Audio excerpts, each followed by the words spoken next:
આજે આપણે આ લેક્ચરમાં સાયક્લોટ્રોન એટલે શું, સાયક્લોટ્રોનની રચના આકૃતિ જોવાની છે. તો સાયક્લોટ્રોન પ્રશ્ન આ રીતે પૂછાય, સાયક્લોટ્રોનની રચના આકૃતિ દોરી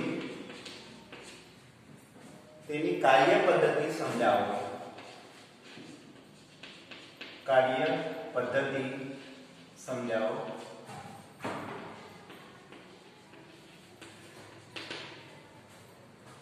હવે આપણે સૌપ્રથમ પહેલા તો સાયક્લોટ્રોનની આંતરિક રચના જોઈએ.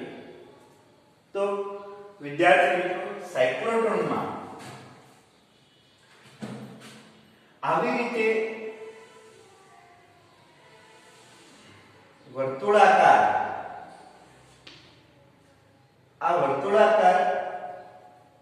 ભાગને, ચુંબકીય ભાગને આવી રીતના વર્તુળાકાર બે ચુંબક હોય છે.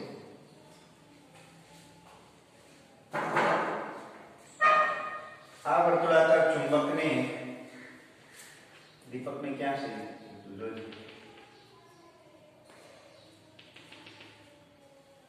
વર્તુળાકાર ચુંબક ભાગને આવી રીતે ડી આકારે કાપવામાં આવે છે. પ્લેટ જેવો વર્તુળાકાર ચુંબક, આ ચુંબકને ડી આકારે બે ભાગ કરવામાં આવે અને આ બે ડી આકારની વચ્ચે એક ગેપ આપવામાં આવે છે. સોરી, ફરીવાર ધ્યાન આપજો. આ બે વર્તુળાકાર ચુંબકને એક ધાતુની આવી પોલી ડી જાડાઈની પોલી ડીશ લેવામાં આવે. ધાતુની પોલી ડીશ લેવામાં આવે. આ પોલી ડીશને બે ભાગ કરવામાં આવે. અર્ધવર્તુળાકાર બે ભાગ કરવામાં આવે છે. ભાગ 1 અને ભાગ 2 એવી રીતે બે ભાગ કરવામાં આવે. હવે આ બે અર્ધવર્તુળાકાર ડીશના ભાગને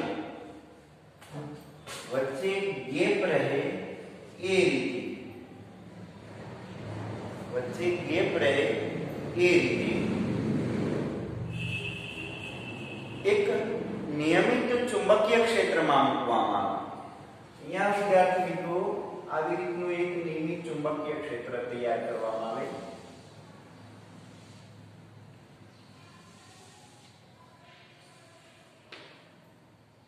નીચે પણ એવી રીતે ચુંબકીય ભાગ હોય.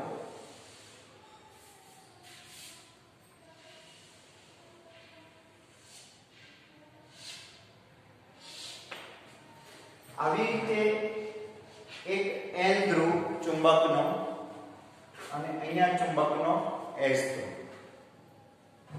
એટલે કે અહીંયા એક નિયમિત ચુંબકીય ક્ષેત્ર આ રીતનું તૈયાર થશે. N થી S તરફ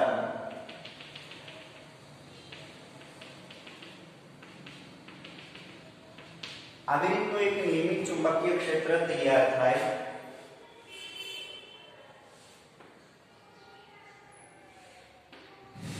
N થી S તરફનું એક નિયમિત ચુંબકીય ક્ષેત્ર તૈયાર થાય. હવે આ નિયમિત ચુંબકીય ક્ષેત્રમાં આપણે બે ધાતુની ડીશ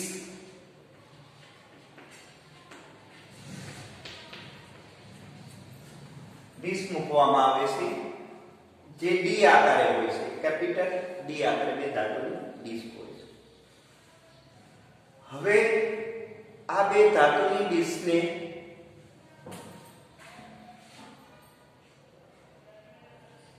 ઉચ્ચ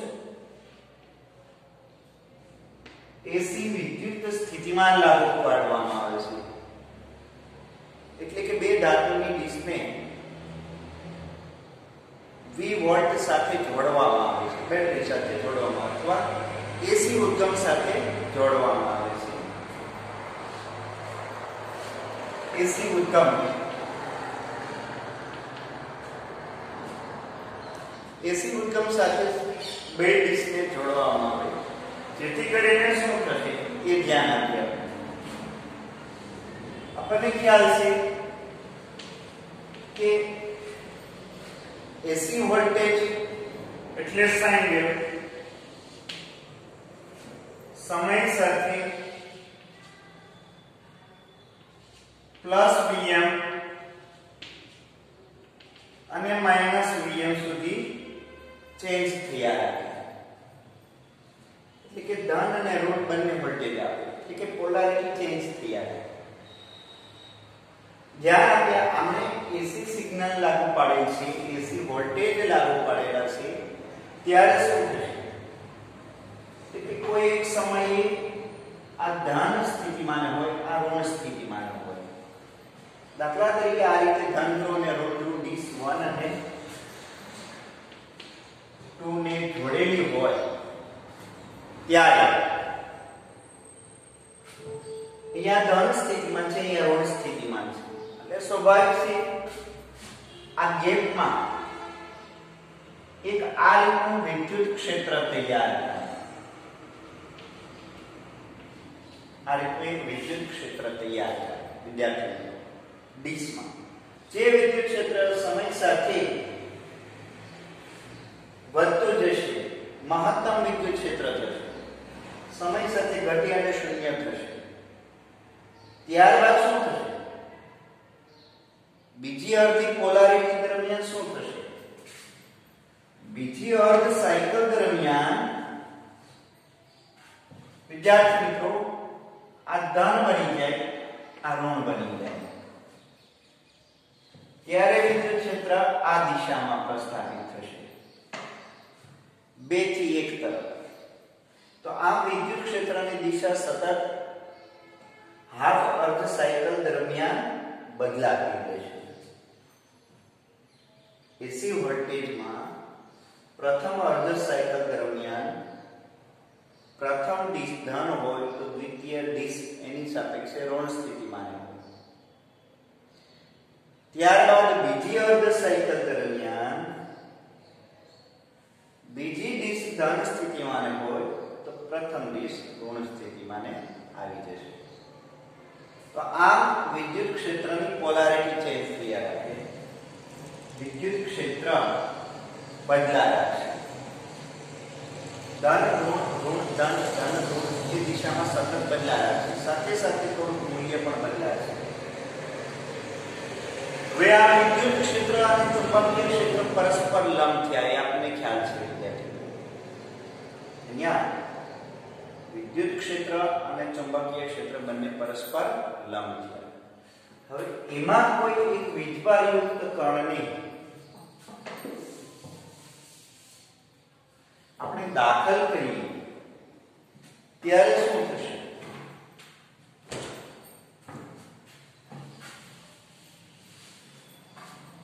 હવે વિવેગથી વીજભારયુક્ત કણને દાખલ કરીએ ધારો કે ધન વીજભાર પ્રોટોન છે તો પ્રોટોનને સ્વાભાવિક છે આ ગેટમાં દાખલ કરીએ વિવેગથી એટલે શું થશે તો કે વિદ્યુત ક્ષેત્રના કારણે ક્ષેત્રની દિશામાં ગતિ કરશે એટલે આ રીતે દાખલ થશે વિદ્યુત ક્ષેત્રની દિશામાં દાખલ થશે ત્યારબાદ શું થશે તો કે એ કણ હવે ડિસ્ક 2 માં દાખલ થશે જ્યારે ડિસ્ક 2 માં દાખલ થાય ત્યાં ચુંબકીય ક્ષેત્ર છે આપણને ખ્યાલ છે ચુંબકીય ક્ષેત્રમાં વીજભારયુક્ત કણ દાખલ થાય ત્યારે એ વર્તુળમય ગતિ કરશે એટલે એમનો પથ આવી રીતે વર્તુળાકાર બનશે જ્યારે વર્તુળાકાર બની અને બહાર આવશે ફરી પાછો ગેપમાં આવશે બે ડિસ્ક વચ્ચેના ગેપમાં આવશે ત્યારે કણ જેવો બહાર આવશે એ જ સમયે આમની પોલારિટી ચેન્જ થઈ જાય અને વિદ્યુત ક્ષેત્ર આ દિશામાં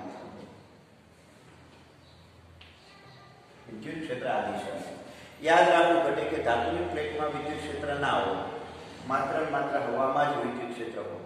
જ્યારે ચુંબકીય ક્ષેત્ર ધાતુની પ્લેટમાંથી પસાર થાય એ બંનેની એક અલગ લાક્ષણિકતા છે. તો કણ જેવો પ્લેટમાંથી બહાર આવશે એવું જ એસી વોલ્ટેજની અર્ધ સાયકલ દરમિયાન પોલારિટી બદલાઈ જાય. ધન ડીશ હોય ઋણ થઈ જાય, ઋણ ડીશ હોય ધન થઈ જાય અને એમાંથી વીજભાર બહાર આવે. આ બહાર આવતો વીજભાર વિદ્યુત ક્ષેત્રના કારણે એમના વેગમાં વધારો થશે, કારણ કે વિદ્યુત ક્ષેત્રના કારણે આટલું બળ લાગશે, પ્રવેગ ઉત્પન્ન થશે. આટલું બળ કેટલું લાગશે? P × E ના છેદમાં E. તો આટલો પ્રવેગ ઉત્પન્ન થાય એટલે કે કમ સમય દરમિયાન આટલો વેગમાં વધારો થાય. તો આ વેગમાં અહીંયા બહાર આવે ત્યારે વેગ અને ગેપમાંથી પ્રથમ ડિસ્કમાં દાખલ થાય ત્યારે વેગ, એ બંનેના વેગમાં ફેરફાર હોય. પ્રથમ ડિસ્કમાં જ્યારે દાખલ થશે ત્યારે વેગ વધુ હશે. આ વધુ વેગ સાથે ડિસ્કમાં દાખલ થાય તો ફરી પાછું આ ડિસ્કમાં ચુંબકીય ક્ષેત્ર હોવાથી એ વર્તુળમય ગતિ કરશે. આવી અને વર્તુળમય ગતિ કરશે ત્યારે એ ફરી પાછો ગેપમાંથી બહાર આવશે અને ગેપમાંથી ફરી પાછો બહાર આવશે ત્યારે વળી પાછો એ ગેપમાં આવશે ત્યારે એ જ સમયની પોલારિટી બદલાઈ જશે. એટલે આવી રીતે પોલારિટીના કારણે વળી પાછો એનો વેગમાં વધારો થશે. આમ સતત ને સતત ગેપમાંથી બહાર આવશે અને દાખલ થશે, બહાર આવશે અને દાખલ થશે. ત્યારે ક્રમશઃ એના વેગમાં વધારો થશે. અહીંયા યાદ રાખવું ખાસ વિદ્યાર્થી મિત્રો, વિદ્યુત ક્ષેત્રના કારણે એના વેગમાં વધારો થાય છે અને ચુંબકીય ક્ષેત્રના કારણે એનો ગતિપથ બદલાય છે, વર્તુળાકાર માર્ગે ગતિ કરે છે. ચુંબકીય બળ દ્વારા ગતિ ઊર્જામાં વધારો ન થાય એટલું યાદ રાખવું. હા, કોઈ પણ કણ ચુંબકીય વીજભારયુક્ત કણ ચુંબકીય ક્ષેત્રમાં દાખલ થાય ત્યારે એમનો વેગ બદલાય છે, વેગની દિશા બદલાય, પ્રવેગ ઉત્પન્ન થાય, કેન્દ્રગામી બળ મળે, પણ ગતિ ઊર્જા અચળ રહે એ ખાસ ધ્યાનમાં રાખવું. એને અનુલક્ષીને એમસીક્યુ હોય છે, એટલે કે એમની ગતિ ઊર્જા અચળ રહે છે. તો આ રીતે સતત વર્તુળમય ગતિના કારણે એક ઊર્જા મેળવતો જશે વિદ્યુત ક્ષેત્ર પાસેથી અને આ ઊર્જાનું ગતિ ઊર્જામાં રૂપાંતર કરતો જશે, ગતિ ઊર્જામાં રૂપાંતર થશે અને અંતે એ ઉચ્ચ પ્રવેગ સાથે એ બહાર આવશે. એટલે કે ચોક્કસ પ્રકારનું એક બાહ્ય બીજું વિદ્યુત ક્ષેત્ર લાગુ પાડી અને એને સાયક્લોટ્રોનમાંથી બહાર કાઢવામાં આવશે, એનો માર્ગ વિચલન કરવામાં આવે, જેથી કરીને એનો વર્તુળમય ગતિ સ્ટોપ થઈ જાય અને સીધો જ રેખીય માર્ગે બહાર આવે. આ પ્રવેગિત ઇલેક્ટ્રોન અથવા પ્રવેગિત પ્રોટોન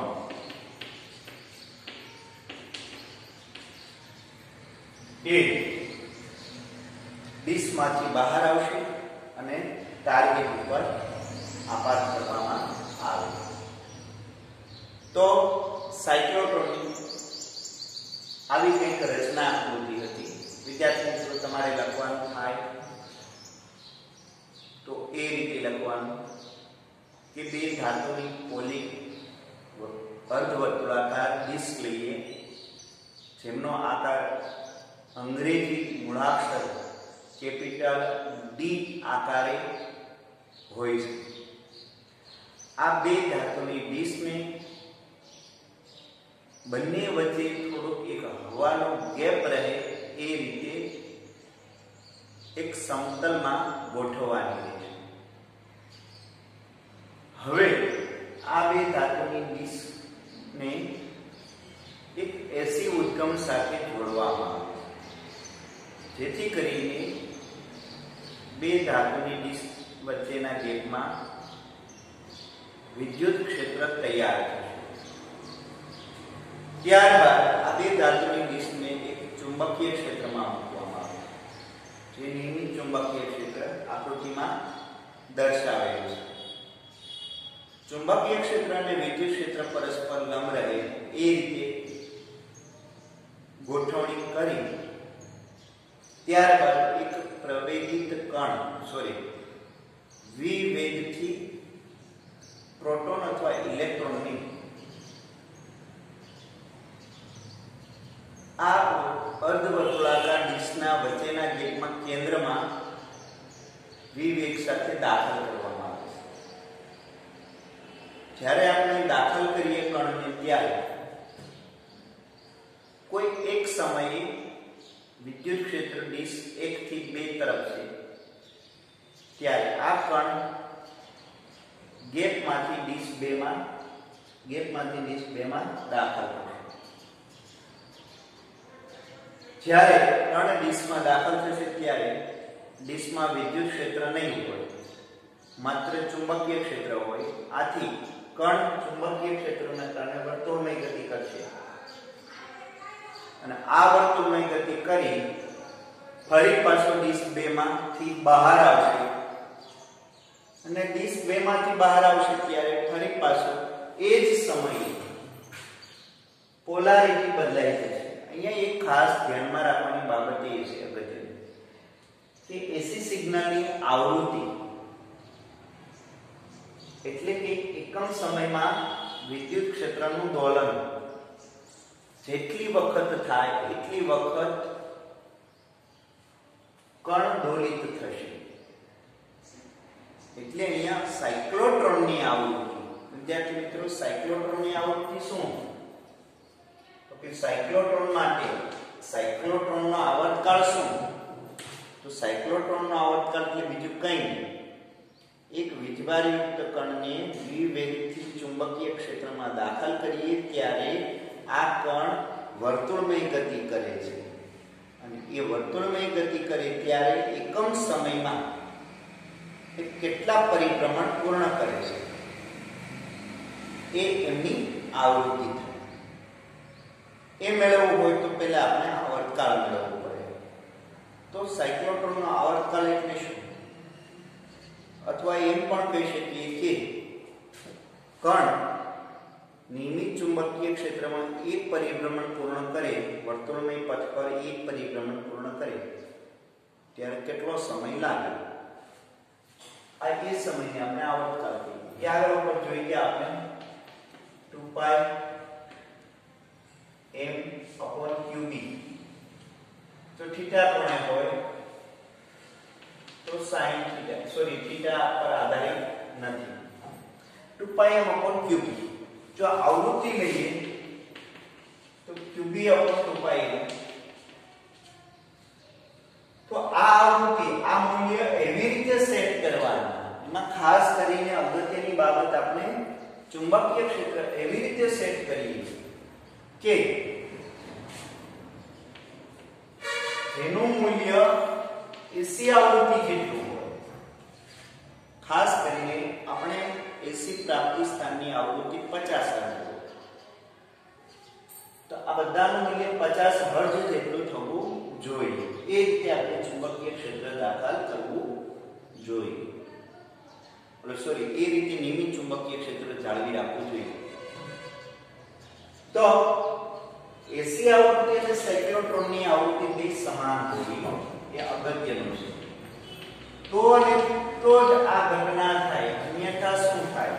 તો કે અન્યથા કણ બહાર આવ્યો પણ જો વિદ્યુત ક્ષેત્ર બદલાય નહીં તો ફરી પાછો કણમાં પ્રતિપ્રવેગ ઉત્પન્ન થાય એટલે બ્રેક લાગે, તો વર્તુળની ગતિ પૂર્ણ થાય નહીં.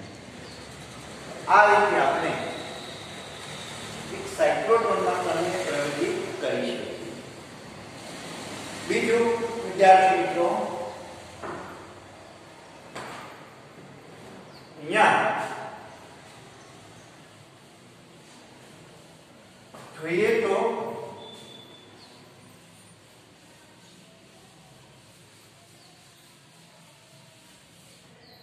કાર્યરચનામાં આપણે જોયું ક્યાં સુધી પહોંચ્યા હતા તો કે ડિસ્ક 2 માંથી કણ એકમાં બહાર આવે, એકમાં દાખલ થાય ત્યારે એ પ્રવેગિત થાય, પછી આમ સતત ને સતત દરેક આવર્તન દરમિયાન વિદ્યુત ક્ષેત્ર પાસેથી ઊર્જા મેળવતો જશે અને વર્તુળમાં ગતિ કરતો રહેશે.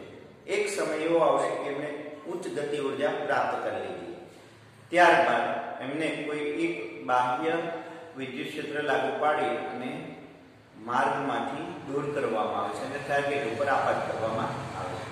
તો આટલું આપણે સાયક્લોટ્રોનની કાર્ય પદ્ધતિમાં હતું.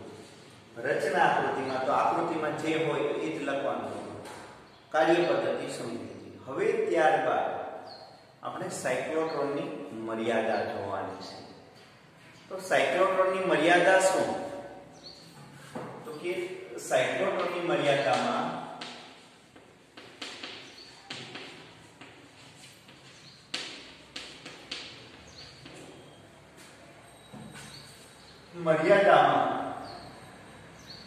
પહેલી મર્યાદા એ છે કે એક હલકા એટલે કે ઇલેક્ટ્રોન એવા કણ માટે પ્રવેગિત કરવાનો હોય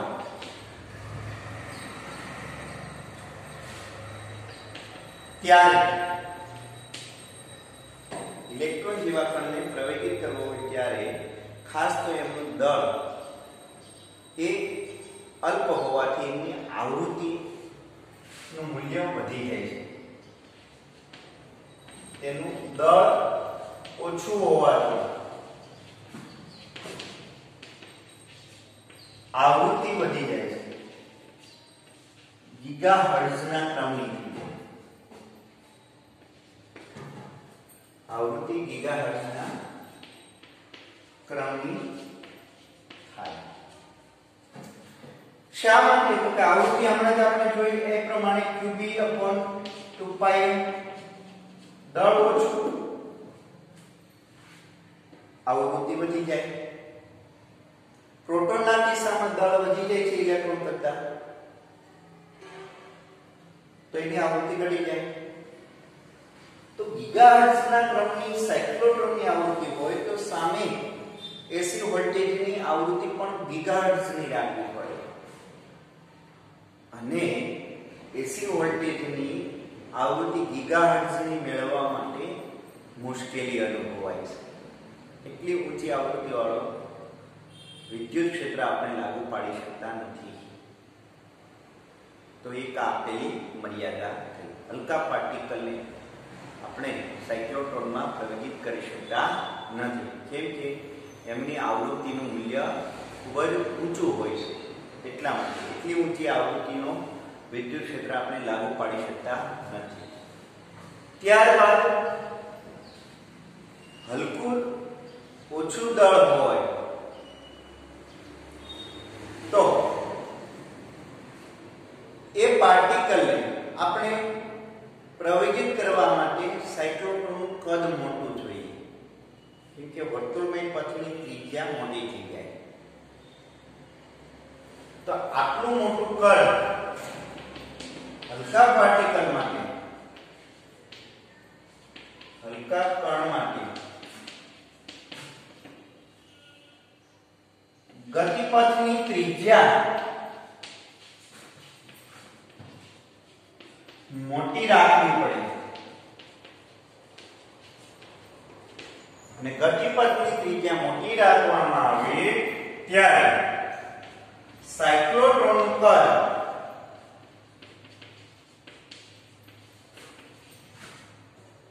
મોટું બને છે અને સાયક્લોટ્રોનનું કદ મોટું બને ત્યારે આટલા મોટા કદમાં નિયમિત ચુંબકીય ક્ષેત્ર જાળવી રખાતું નથી. તો આ મોટા કદમાં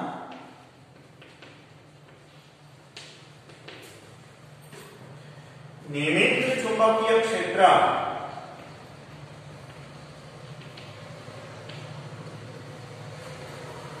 જાળવી શકાતું નથી.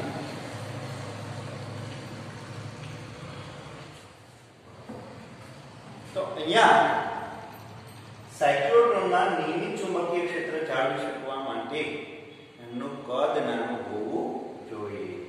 જો કદ નાનું રાખીએ તો ત્રિજ્યા નાની થઈ જાય. તો આ એક બીજી મર્યાદા. ત્રીજી મર્યાદા એ છે સાયક્લોટ્રોનમાં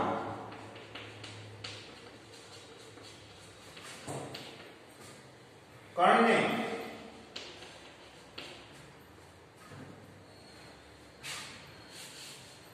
સાયક્લોટ્રોનમાં વીજભારયુક્ત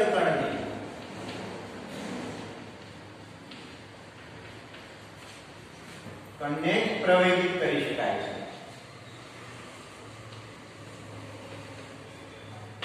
જ્યારે ન્યુટ્રોન જેવા કણને પ્રવેગિત કરી શકાતો નથી. માત્ર ઇલેક્ટ્રોન, પ્રોટોન, આલ્ફા કણ આવા વીજભારને સાયક્લોટ્રોનમાં પ્રવેગિત કરી શકાય.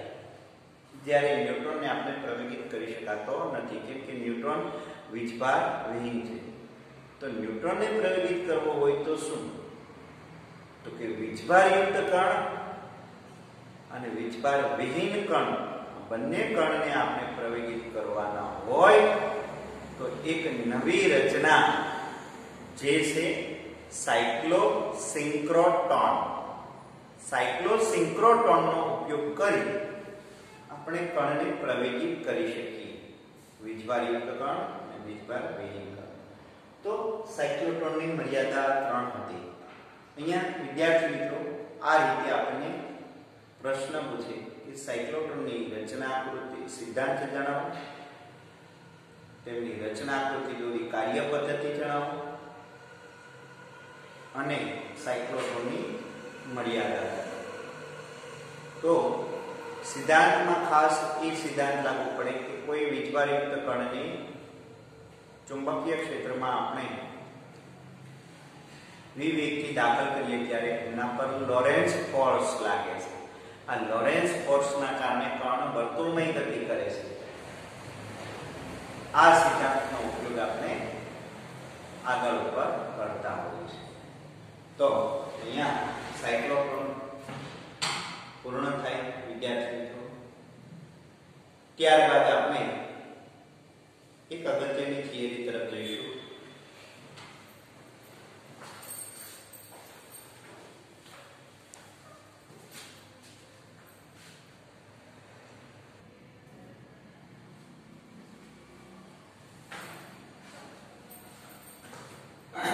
ત્યારબાદ વિદ્યાર્થી મિત્રો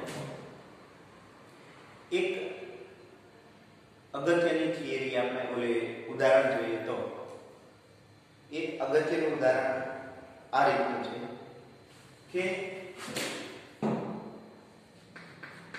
કોઈ વીજભારયુક્ત કણને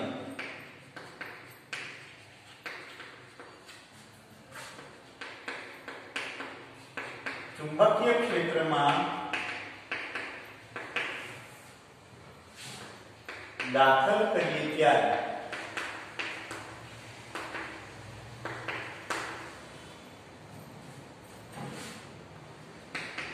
તેમની ગતિ ઉર્જા એક્સ્ટ્રા એક્ઝામ્પલ છે. કોઈ વીજભારયુક્ત કણને ચુંબકીય ક્ષેત્રમાં દાખલ કરીએ ત્યારે તેમની ગતિ ઉર્જા અચળ રહે છે.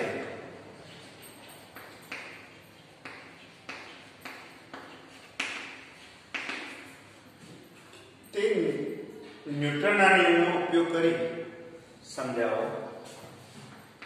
તે ન્યૂટનના નિયમનો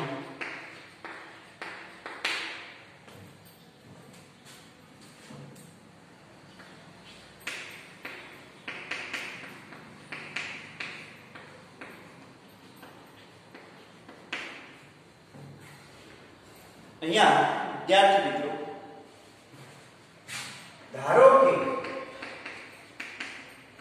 Q વીજભારયુક્ત કણ વીજભાર અને m દળના કણને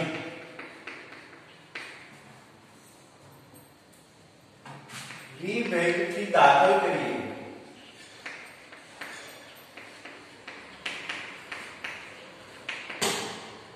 ત્યારે લાગતું બળ અને એ બળ તો કેટલો મળશે આપણને ખ્યાલ છે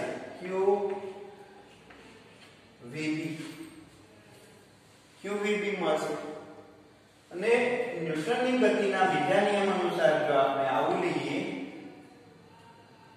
તો આમ પણ લખી શકાશે F બરાબર ma ક્યુબિક b. હવે આપણે વિદ્યાર્થી મિત્રો પ્રવેગને આપણને ખ્યાલ છે આવી રીતે લખીએ dv/dt બરાબર QVB.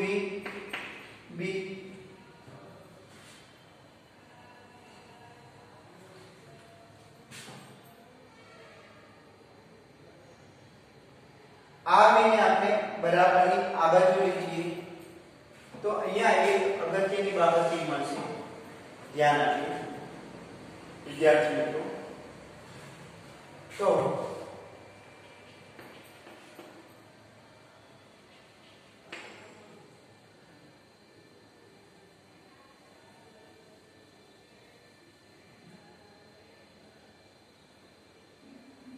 બંને બાજુ વર્ગ લઈએ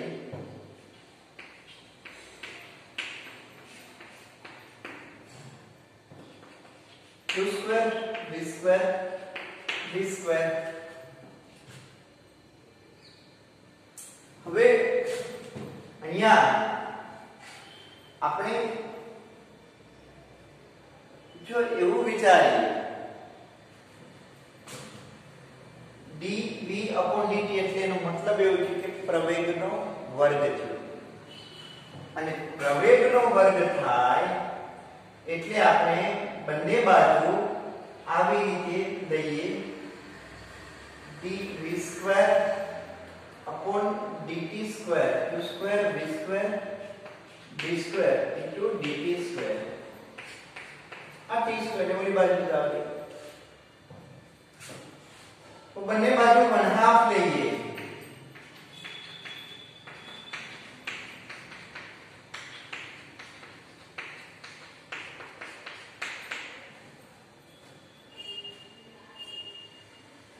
તો આ બંનેનું સંકલન લઈએ અહીંયા 0 થી v સુધી લઈએ અહીંયા 0 થી t સુધી લઈએ તો સંકલન લઈએ તો અહીંયા m² v² મળશે 1/2 q² v² b² અહીંયા t મળશે t².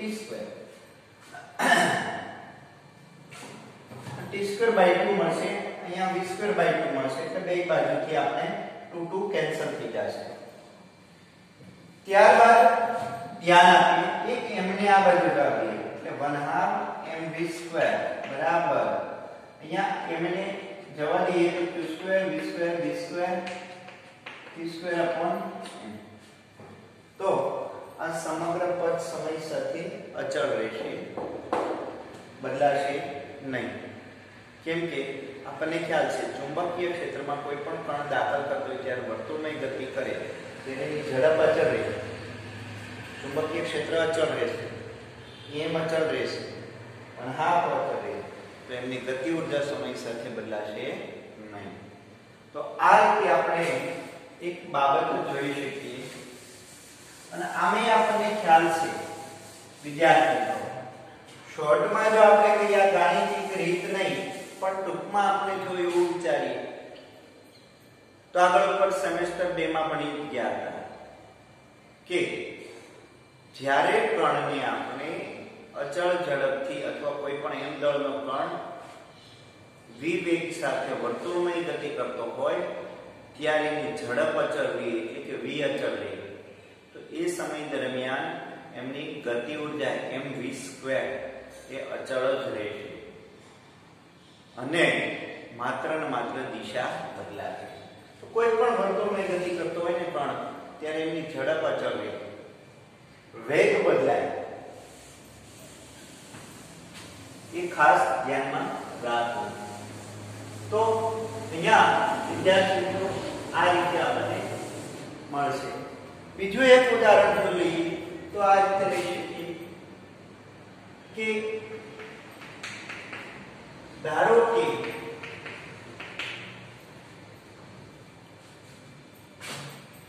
કોઈ એક વીજભાર 2 કુલમ વીજભાર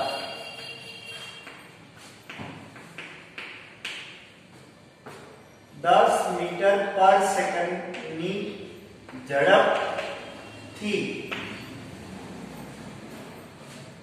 x દિશામાં દાખલ કરવામાં આવે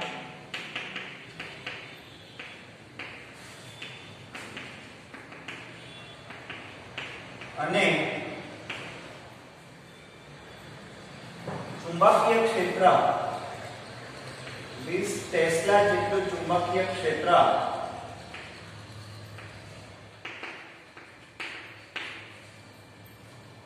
y દિશામાં પ્રસ્થાપિત હોય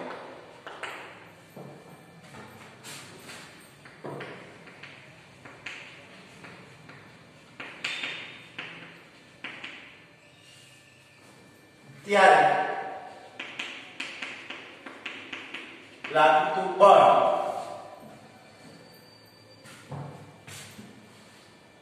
શોધો. અહીં વિદ્યુત ક્ષેત્ર વિદ્યાર્થી મિત્રો આ રીતે પ્રસ્થાપિત હોય સદિશ E બરાબર 10i caret plus 3j caret 2i caret plus 3j caret તો બળ મેળવો તો અહીંયા બળ મેળવવા માટે લોરેન્સ બળ આપણે જાણીએ છીએ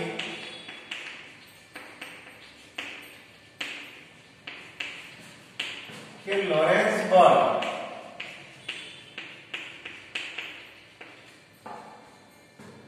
F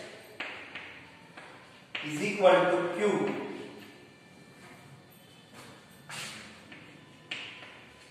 E बराबर E plus V cross B આ આપણને ખ્યાલ છે લોરેન્સ બળ આ રીતે લાગે અહીંયા F બરાબર Q તો કે Q 2 કુલમ વીજભાર વિદ્યુત ક્ષેત્ર 2 કુલમ વીજભાર વિદ્યુત ક્ષેત્ર 2i caret plus 3j caret plus v cross b એટલે એનો મતલબ એવો થયો વેગ 10 મીટર x દિશામાં 10i caret ક્રોસ ચુંબકીય ક્ષેત્ર 20 ટેસ્લા y દિશામાં એટલે 20j caret તો અહીંયા ધ્યાન આપીએ i cross j એટલે કે કેરેટમાં છે 2i caret plus 3j caret in bracket plus આ બેનો ગુણાકાર 200 k caret અહીંયા ધ્યાન આપો સરવાળો નથી ક્રોસ ગુણાકાર છે એટલે i cross j એટલે k આપણને ખ્યાલ છે હવે આ બંનેનો સરવાળો કરીએ તો 2i caret plus 3j caret plus 200k caret તો આટલું બળ આપણને લાગશે જો બળનું મૂલ્ય જોતું હોય તો 2 વડે અંદર ગુણી વર્ગમૂળ કરી અને સરવાળો લેવું જોઈએ તો મૂલ્ય જોતું એટલે આ રીતે મળે 4i caret 6j caret plus 400